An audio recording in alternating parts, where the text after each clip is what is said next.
Mr. David Licauco, ano nga ba ang mga pasabog nito sa mismong kaarawan ni Miss Barbie Forteza? Ang lahat ng yan. But before that, if you haven't subscribed yet to my YouTube channel, please don't forget to like, share, and subscribe at hit mo na rin ang notification bell for more showbiz updates. Bago tayo of course magpatuloy sa ating updates for today's video, nice kong pasalamatan kayo for always watching and trusting this channel. Thank you so much sa inyong palagiang panonood at palagi ang pagsubaybay sa mga updates po natin. Maraming salamat po. At ngayong araw, bago tayo magpatuloy, syempre allow me to greet Miss Barbie Forteza, ang nag-iisang primetime princess ng GMA ay nagdiriwang ng kaarawan ngayong araw ng July, no? July 31, 2025. Happy birthday! So, dahil po dyan, ay talaga namang umaapaw ang mga pabate, no? Dito po kay Miss Barbie Forteza. Pero, alam nyo po ba na tinaguri ang kabugera itong si Miss Barbie dahil po sa mga pinatunayan niya sa kanya pong movie sa P77 na nag-showing na po kahapon, ano? Ng July 30, 2025. So, kung mapanood nyo po yan, talagang masasabi nyo kakaiba si Miss Barbie. Ayoko lang kayong i-spoil, pero talagang mapapanganga ka sa galing niya. Pinalakpakan ng bonggang-bonggang horror movie na P77 sa ginanap na premiere night nitong kamakalawa July 28 sa Black Cinema ng 3 ng SM North EDSA. In fairness, totoong-totoong ang naririnig naming comments mula sa mga unang nakapanood na nito na naganap sa special screening ng pelikula kamakailan. Puring-pure ng lahat ng superb acting ang lead ng star ng P77 na si Kapuso Primetime Princess Barbie Forteza na nagpamalas ng iba't ibang emosyon sa kabuuan ng movie.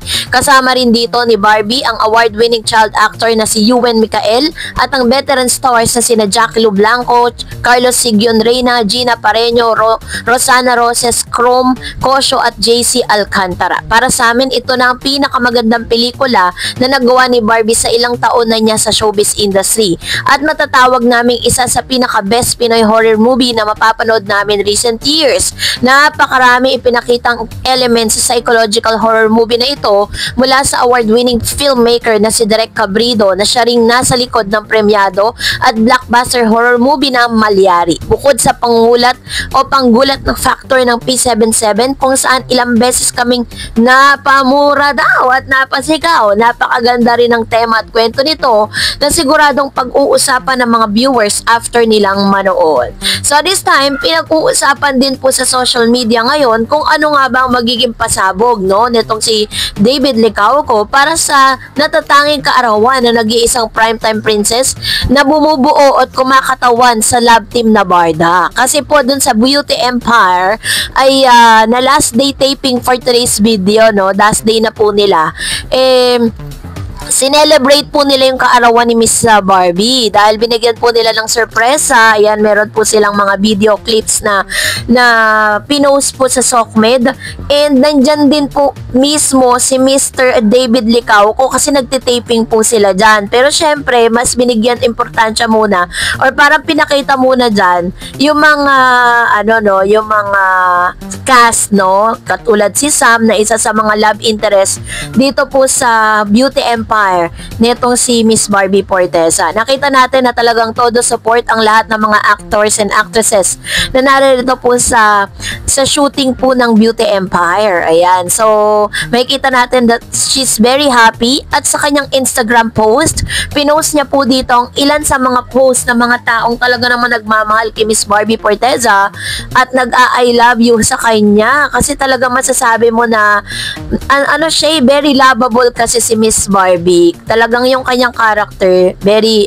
friendly siya, hindi siya snobbish, diba? Hindi siya nang i-snub ng tao. Talagang, kumbaga, parang very grateful po kasi at napaka-positibo ng attitude ni Miss Barbie Forteza. Kaya, hindi niya deserve na mabash ng kung sino-sino dahil lang sa pagyakap niya dun sa mga umattend dun sa kanyang premiere night. Kasi may mga nababasa akong ganun. Pero, ayoko na lang din talagang itakil yung mga ganun kasi that's really a negative, diba? So, ang vibe natin lagi positive dahil napaka-positive naman talaga na nangyayari sa kanila.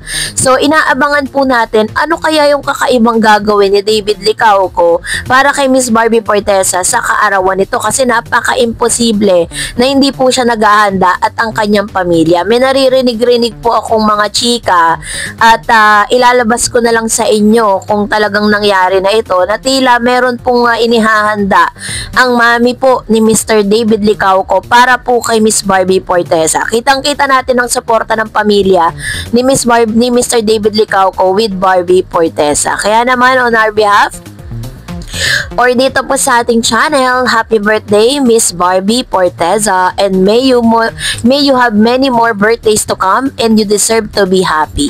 At dahil dyan, basa tayo ng mga komento ninyo sa comment section. Anayin po natin si Miss Rose Cruz. Good day Miss Dareds. Alam nyo, kanina ko pa inintay ang vlog mo kasi stress talaga ako kay Jameson kasi nga dahil sa yakap ni Barbie sa basement tuloy at sinabi na ni Jameson daw talaga ang boyfriend ni Barbie at di daw dahil daw sa sobrang yakap ni Barbie at sinabihan si Barbie na malandi daw lahat daw ang gustong yakapin kaya daw ayaw ni David kay Barbie. O di ba nakakastress? Just go, alam nyo po yung mga nagsabi niyan, mga ano yan, makikitid ang utak, diba? Ilang beses na pong sinabi ni Jameson na wala po silang any romantic relationship, magkaibigan lang po sila. Nakakahiya naman, diba? Kung ipagpipilitan, yung lalaki na po yung nagsabi, tapos nagsalita na rin si Miss Barbie Forteza, yung lalaki nang tumanggi kay Barbie, tapos ipagpipilitan po ninyo.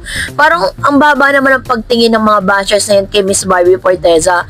No, yung lalaki yung tumanggi, tapos pinipilit na may relasyon. Ano ba yan? So, yung mga ganon, friendly, hug lang yun. Parang tayo sa mga kaibigan natin, di ba? Eh sa showbiz po, hindi sila pwedeng hindi makisama sa mga kapwa actors and actresses.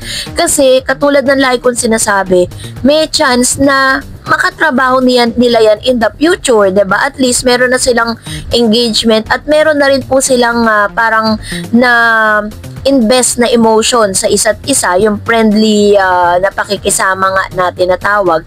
Sabi ni Miss Beth Sikat, David kasi di pa magtapat kung talagang gusto si Barbie. Di naman to makaka-apekto sa kanilang pagiging artista kasi talagang sikat at mahal sila ng mga fans. Yan, ito naman yung kanyang komento patungkol dito. Totoo naman po yan, 'di ba? Na pero kasi sa ngayon, hindi natin pwedeng i-force no si Barbie at si David na umamin sa publiko kasi may pinapangalagaan sila. Example po katulad na lagi ko rin sinasabi na minsan may mga artista na mas minamabuti nilang piliin na itago or isikretong kanilang mga relasyon. Malalaman na lang natin nag-a-anniversary na sila kasi nga may mga pilit na sumisira sa relasyon nila kapag umaamin sila sa publiko. So might as well, mas maganda na isikreto. Ganon po ang vibe ngayon ng mga artista kaya wag na kayo magtaka. Sabi po ni Miss Marilu Son, kahit anong paninira, solid at loyal barda talaga ako. Salamat David sa supportive kay Barbie sa premiere night ng movie niya. I love Barbie talaga. Sobrang galing niya sa lahat. Ayan. Ito naman yung kanyang komento patungkol sa bagay na ito. Kaya naman, salamat Ma'am si Marilu Son.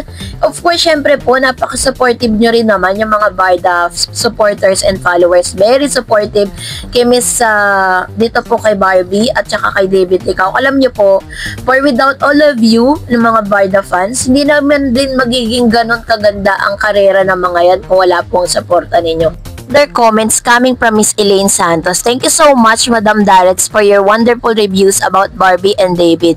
You can see how they support each other. For me, they have a genuine connection and love each other. Love Barda forever. Ayan. Salamat po, Ma'am si Elaine. Totoo naman po yan. Meron talaga silang genuine connection. Yung kanilang connection is hindi siya pinaplastic, hindi siya pilit, hindi siya para pang showbiz lang, no? So, salamat, Ma'am Chi. And of course, sabi ni Miss Sally Dionco, talagang mahalaga si Barbie sa kanya, nakatatak na sa tao ang sinabi ni David na I love Barbie. Salamat David sa pagpapahalaga mo kay Barbie. God bless. Hashtag Barbie and hashtag David. Ayan. Salamat Ma'am Sally. Another comments coming from Barda fans. Sabi ni Miss Maria Dolores Gonzalez, proud si David siya sa bibi niya at iba ang yakap ni Barbie kay David. Real life couple. Thank you po. Miss Anita Diaz, Barbie is truly versatile actress. Genuine and bankable as always. Thanks GMA and every single soul who believe in Barbie as an actor and endorse and all of of the above by the lovers. And another, sabi ni Miss Rodora Crisostomo, naku, inggit lang sila kay Barbie kasi sikat na lahat ng kilos kasi napupuna kay Barbie. Pati bang pagyakap niya, bashers, ingat lang kayo. Madami kasing nakapaligid kay Barbie ngayon. Congrats Barbie and love you. Ayan, salamat Ma'am Chi sa inyo pong komento at sa inyo pong pagbibigay ng inyong opinion. Sabi ni Miss Pamela, proud na proud si David siya sa bibi niya at ibang yakap ni Barbie kay David. Barda is a real couple. Yan. Salamat Ma'am Shi and salamat po sa inyong mga opinion at komento sa ating pong updates. And for the last, haplos ng pagmamahal ni David sa braso ni Barbie is an act of confirmation saying, shouting, Barbie, I love you. Which is true, diba? Thank you, Ma'am Shi Luisa de la Cruz, sa inyo pong comments, and sa inyong opinion. And that's it for today. For more videos and updates, please don't forget to like and subscribe. And please don't forget to follow my Facebook page, Dar Eds TV. God bless everyone!